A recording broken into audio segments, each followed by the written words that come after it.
The property line between 4214 and 4216 Elmwood Avenue was exactly 3 inches wide, a strip of dark, meticulously manicured ryegrass where David Miller's lawnmower blade met the perfectly edged property of his neighbor. On this specific Tuesday evening, however, that boundary line was being violated by a pair of pristine Italian leather loafers. David stood on his porch, the humid Chicago summer air clinging to his skin, watching his wife, Meera Chen, step out of her SUV. Her keys rattled in her hand, a sharp, metallic rhythm that matched the tension tightening in David's jaw. Across the property line stood Simon Vance Chen, holding a sleek black and gold fountain pen like a weapon, gesturing toward a massive moving truck that blocked half the cul-de-sac. The air between them didn't just feel heavy, it felt combustible. Before a single word was spoken, the sheer proximity of these 3 people in the same suburban zip code felt like an unnatural distortion of reality, a glitch in the universe that was never supposed to happen. If you want to see how this neighborhood turf war unravels and find out who survives the fallout, make sure to hit that subscribe button right now so you never miss an episode of this unfolding drama. Just 48 hours earlier, the Miller-Chen household was the picture of hard-won suburban tranquility. Blending 2 families is a slow, agonizing process of friction and compromise, akin to sanding down the jagged edges of 2 completely different puzzles until they finally fit together. David, a 42-year-old landscape architect whose calm demeanor was reflected in the orderly, beautiful gardens he designed for wealthy clients across the city, had spent 5 years building a sanctuary. Meera, 40, a formidable corporate defense attorney who spent her days dismantling high-stakes lawsuits, brought her sharp intellect and fierce protective instincts into the marriage. Together, they had survived the initial brutal years of scheduling conflicts, step-parent resentment, and the quiet, aching grief of broken first marriages. They had built a life here, a stable, predictable life where the grocery lists were synchronized and the teenagers mostly behaved. But stability in a modern American suburb is a fragile illusion, highly susceptible to the whims of corporate relocation and economic shifts. The catalyst arrived not with a dramatic explosion, but with a press release. A massive biotech conglomerate announced it was opening its Midwest headquarters just 3 miles from Elmwood Avenue, bringing with it a state-of-the-art medical research facility. For the local economy, it was a boom. For David and Meera, it was the opening of a sinkhole beneath their living room floor. It took exactly 1 week for the ripple effects of that corporate expansion to land on their doorstep, proving that the past is never truly buried. Sometimes it just waits for a better real estate market. The first indication that the perimeter had been breached came during a Tuesday morning rush. Meera was pouring coffee, her mind already navigating a complex contract negotiation, when her phone buzzed with a neighborhood alert. A property 3 doors down had sold for 15% over asking price, cash offer, closed in 48 hours. She hadn't thought much of it until that evening when she saw the moving truck. Standing on the sidewalk, giving orders to the movers with the casual arrogance of a man who owned the air he breathed, was Simon Vance Chen. At 44, Simon was a high-altitude venture capitalist, a man whose entire existence was predicated on hostile takeovers and market dominance. He had just invested heavily in the new tech startup down the road, and rather than commute, he did what Simon always did. He bought the biggest house on the block to be close to his investments. And, inadvertently or entirely by design, close to his ex-wife. Meera froze on the walkway, her briefcase slipping an inch in her grip. Simon turned, his eyes locking onto hers, a slow, calculated smile spreading across his face. He didn't look like a man who had accidentally moved into his ex-wife's neighborhood. He looked like a general who had successfully established a beachhead. David stepped down from the porch, his hand instinctively finding the small of Meera's back, a physical anchor against the sudden ghost standing on the pavement. Simon's smile widened as he took a step forward, crossing that invisible boundary line. He didn't offer a handshake. He simply looked at the house, then at David, and then at Meera. He told them it was a small world, a beautiful neighborhood, and that he looked forward to being a good neighbor. But as David looked past Simon's shoulder, his gaze drifted to the second moving truck parking across the street, where a sleek sports car was being unloaded. The realization of what this proximity meant began to sink in. But David was entirely unaware that this agonizing encounter was merely the gentle prelude to a far more devastating structural collapse. The morning after Simon's arrival, the breakfast table was a battlefield of silence. Sitting at the island was Kai Chen, Meera's 16-year-old son. Kai was a varsity track star, a kid who measured life in split seconds and forward momentum, possessing a sharp, observant nature that he inherited directly from his mother. Beside him was Lily Miller, David's 14-year-old daughter.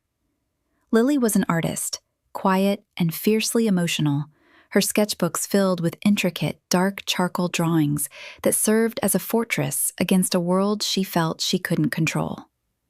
For the past 3 years, Kai and Lily had achieved a tentative sibling truce, navigating the awkward realities of stepbrother and stepsister with a shared, unspoken understanding. That truce dissolved the moment Kai's phone lit up with a text message from his biological father.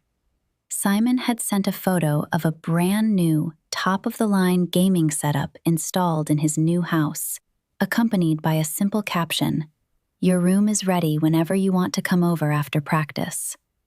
Kai's eyes widened, a subtle shift in his posture that didn't escape Meera's legal-trained eyes. Across the table, Lily noticed the exchange, her expression darkening. She knew what it meant. Kai was about to become the favored child of a millionaire, while she remained trapped in the middle-class reality of her father's landscaping income. The tension escalated further that afternoon at the local high school drop-off zone. David was waiting in his truck when a silver European SUV pulled up into the restricted red zone directly in front of him. The door opened, and out stepped Gabriela "Gabby" Rios. Gabby, 41, was David's ex-wife, a brilliant, highly competitive pediatric surgeon who had just accepted the position of Chief of Pediatric Medicine at the newly expanded municipal hospital. Gabby was a whirlwind of energy and sharp edges, a woman who didn't navigate systems so much as she bent them to her will. She hadn't just moved to the city. She had purchased a beautifully restored Victorian home exactly 2 blocks over. Gabby caught David's eye through the windshield and offered a crisp, professional wave, as if running into her ex-husband at the school where their daughter attended was the most natural thing in the world. But behind that professional smile lay years of unresolved custody disputes and bitter arguments over priorities.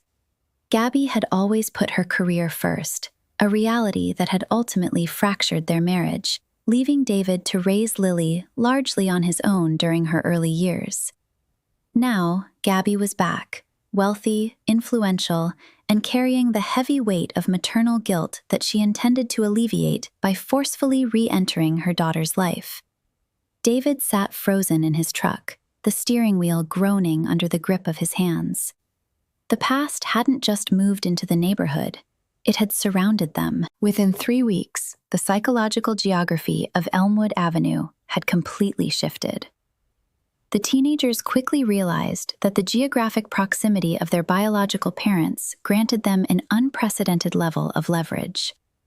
One evening, after Meera grounded Kai for failing to complete his chores, Kai simply packed his backpack, walked down the sidewalk, and entered Simon's house. 10 minutes later, Simon sent Meera a brief, formal email stating that Kai had requested to stay with him for the week to focus on his athletic training, citing a more conducive environment. Meera's blood ran cold.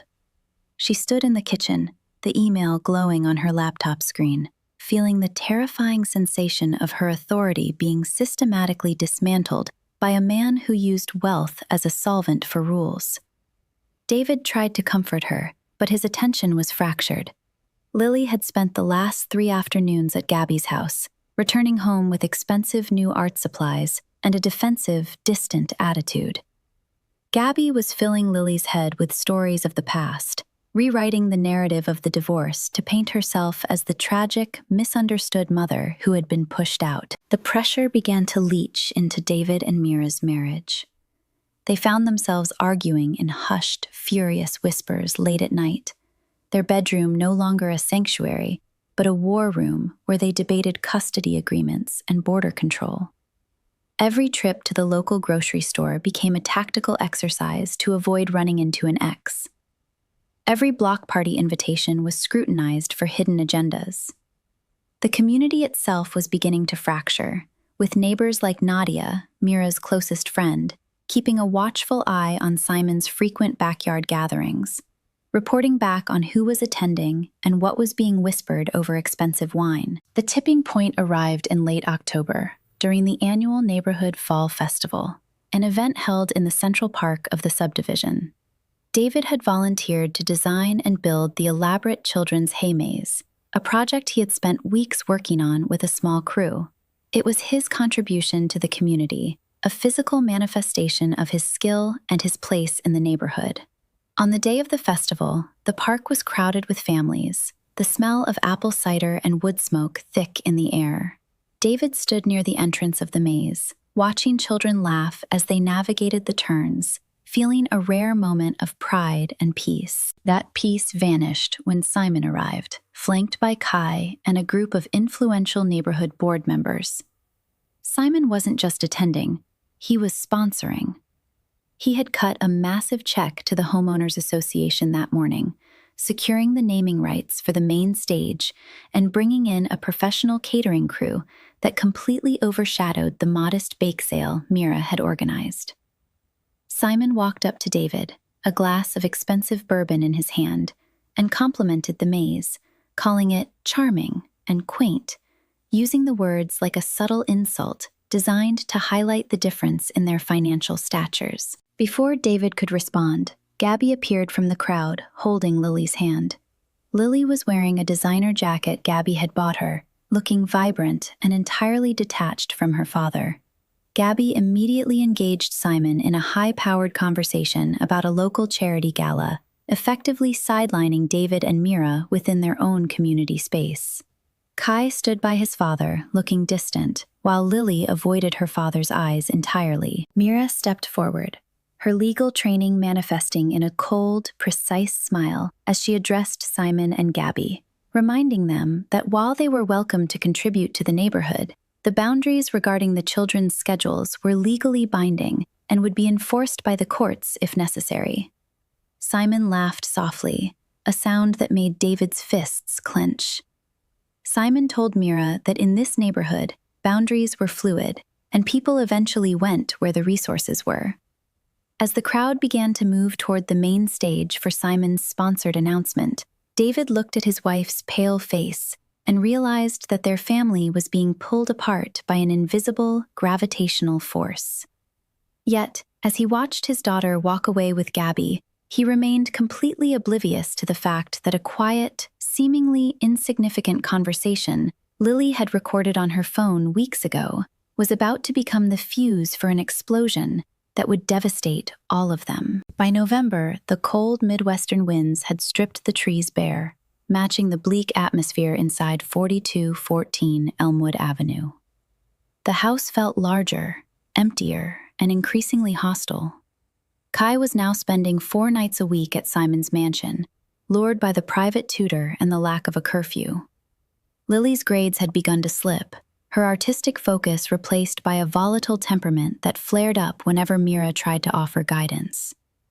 The teenagers had become effective double agents, carrying complaints and manufactured grievances back and forth across the neighborhood streets, feeding the fires of their biological parents' egos. David found himself spending longer hours at his workshop, throwing himself into complex commercial landscaping blueprints, just to avoid the suffocating tension at home. One afternoon, while reviewing property surveys for a new commercial park near the highway, his eyes scanned the zoning maps of their own subdivision. It was a routine check, a habit of his profession, but something caught his eye on the municipal plot map for the parcel of land directly behind Simon's property. It was a minor detail, a historical easement variance that had been filed 20 years ago and largely forgotten by the current developer.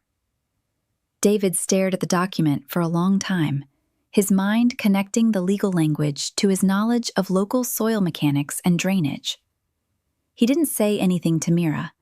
He simply printed the document, slipped it into his briefcase, and locked it away, viewing it as a piece of professional trivia rather than what it truly was, a loaded weapon, waiting for the right hand to pull the trigger. The strain on David and Meera's marriage reached a critical mass during preparations for Thanksgiving. Historically, the holiday was a joyous, chaotic affair where they blended traditional American dishes with Meera's family recipes. This year, it felt like an administrative nightmare. Simon had filed an emergency motion through his attorneys to alter the holiday custody schedule, claiming he wanted to take Kai to New York for the Macy's Thanksgiving Day parade. Simultaneously, Gabby had informed David that she expected Lily for Thanksgiving dinner, suggesting that since she worked most holidays at the hospital, David should be flexible enough to accommodate her rare day off. Meera refused to back down. She spent 3 nights in her home office, drafting counter motions and preparing for a legal skirmish that felt absurd given that the opponents lived within walking distance. The kitchen, once a place of laughter and shared meals, became a staging area for legal documents. When David suggested that perhaps they should compromise for the sake of the kids' sanity, Meera turned on him, her voice cracking with betrayal. She accused him of being soft, of allowing Gabby to walk all over him and take Lily while she was left to fight Simon alone. David, exhausted and feeling inadequate against the financial and professional status of the Exes, snapped back, pointing out that Meera's obsession with winning was destroying the very family peace they were trying to protect. The argument ended in a cold, heavy silence that lasted for days, leaving them sleeping in separate rooms, divided by a wall of resentment that felt as thick as the concrete foundations of their houses. The annual neighborhood Thanksgiving Eve bonfire was supposed to be a community celebration, a chance for neighbors to gather around a massive fire pit in the common area, drink mulled wine, and celebrate the end of harvest season. Instead, it became the setting for a public reckoning. The entire neighborhood was there, clustered in groups beneath the string lights. David stood near the edge of the woods, a cup of coffee cooling in his hands, watching Meera talk to Nadia near the food tables. A commotion near the entrance of the common area drew everyone's attention. Simon had arrived, accompanied not just by Kai, but by a prominent local real estate developer. They were carrying architectural renderings, large boards that Simon placed on an easel near the bonfire. Simon announced to the gathered neighbors that he had just acquired the option to purchase the 5-acre wooded lot bordering the subdivision, the very woods that provided the neighborhood with its privacy and natural beauty. He intended to develop it into a luxury, high-density townhome complex, a project that would skyrocket property values for everyone on Elmwood Avenue, while making Simon an enormous profit. The neighborhood erupted into a mix of excitement from some homeowners and outrage from others who valued the preservation of the woods. Meera stepped forward, her eyes flashing with professional fury. She publicly challenged Simon, stating that the zoning laws of the subdivision strictly prohibited high-density commercial residential development in that sector. Simon smiled, a slow, condescending expression that infuriated David. Simon pulled a document from his coat pocket and handed it to Meera, explaining that he had already secured a preliminary variance from the city council due to his corporate connections with the new tech infrastructure. He looked around the crowd, basking in his triumph, effectively declaring himself the new ruler of the community. David stood in the shadows, watching his wife's face fall as she scanned the legal loophole Simon had exploited. He felt a sudden, violent surge of protectiveness for his wife, for his neighborhood, and for the life they had built. He remembered the document locked in his briefcase, the historical easement variance he had found weeks ago. He realized that Simon's planned access road for the development ran directly through a protected municipal drainage easement that David's old survey had identified. If David brought that document forward, it would completely invalidate Simon's variance, halting the multi-million-dollar project entirely and costing Simon a fortune in lost options. David stepped out of the shadows, his voice steady as he addressed Simon across the roaring fire. He told Simon that he had overlooked something critical in his rush to buy the neighborhood. He didn't reveal the specific document yet. Instead, he issued a quiet, public warning, stating that some boundaries were protected by forces stronger than city council variances, and that Simon's project was built on shifting sand. Simon mocked him, dismissing him as a simple gardener who didn't understand high-stakes business. The crowd watched the confrontation in stunned silence, the tension between the two men radiating hotter than the bonfire. David walked away, his mind made up.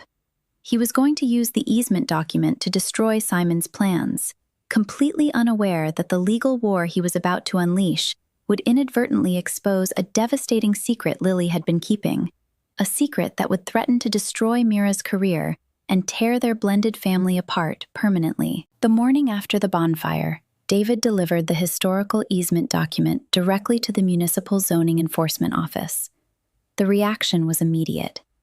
By noon, a formal stop work order and an emergency zoning review had been served to Simon's legal team. The multi-million-dollar development project was instantly frozen, thrown into a bureaucratic quagmire that would take months, if not years, to untangle. Simon's financial vulnerability was suddenly exposed, and the neighborhood realized that David Miller was not a man to be underestimated. But victory in a small neighborhood is a dangerous thing, generating an equal and opposite reaction from those who feel slighted. Later that afternoon, Gabby arrived at David's house unannounced. She didn't come to argue about custody. She came with an ultimatum. She walked into the living room where David and Meera were sitting, her face pale and set in a hard line. She didn't sit down. Instead, she pulled out a smartphone and played an audio recording. The recording was from a private conversation that had taken place in Meera's home office 3 weeks prior. Meera had been on a speakerphone call with a senior partner at her law firm, discussing a highly confidential, proprietary corporate acquisition involving the very biotech conglomerate that had moved into the area. On the recording, Meera could be heard giving advice that crossed the line into a potential conflict of interest, utilizing non-public information about the neighborhood's zoning shifts to benefit one of her firm's major developers. It was a career-ending revelation, a violation of professional ethics that could result in disbarment. David stared at Meera, whose face had gone completely white. "Where did you get that, Gabby?" David asked, his voice barely a whisper. Gabby looked toward the hallway, where Lily was standing, her eyes red from crying, her hands trembling. Lily had recorded the conversation on her phone weeks ago, while looking for art supplies in Meera's office, motivated by a desire to find something she could use to help her biological mother feel important again. Lily had given the recording to Gabby, unaware of its legal severity, thinking it was just proof that Meera was a hypocrite. Gabby, furious over David's attack on Simon's development, which Gabby had secretly invested in through a medical real estate fund, was now prepared to use the recording to destroy Meera's career unless David withdrew the zoning easement complaint against Simon. The trap was perfectly laid. If David protected his neighborhood and maintained the easement block against Simon, Meera's career would be dismantled by Gabby's leaked recording. If David withdrew the easement to save his wife's career, Simon's development would proceed, destroying the community, and David's professional reputation as a landscape architect would be ruined for filing a false or withdrawn claim. The past had not just returned to haunt them, it had successfully engineered their complete and total destruction from within their own walls. The silence in the living room was absolute, broken only by the sound of Lily's quiet sobbing from the hallway. David looked at his wife, whose hands were shaking as she realized the magnitude of the catastrophe. He looked at his daughter, who had been weaponized by her biological mother against the family that had raised her. The realization settled over David like a heavy shroud. Forgiveness wasn't a historical event, and peace wasn't a permanent state. They were standing in the wreckage of a 5-year construction project, and the foundation was completely gone.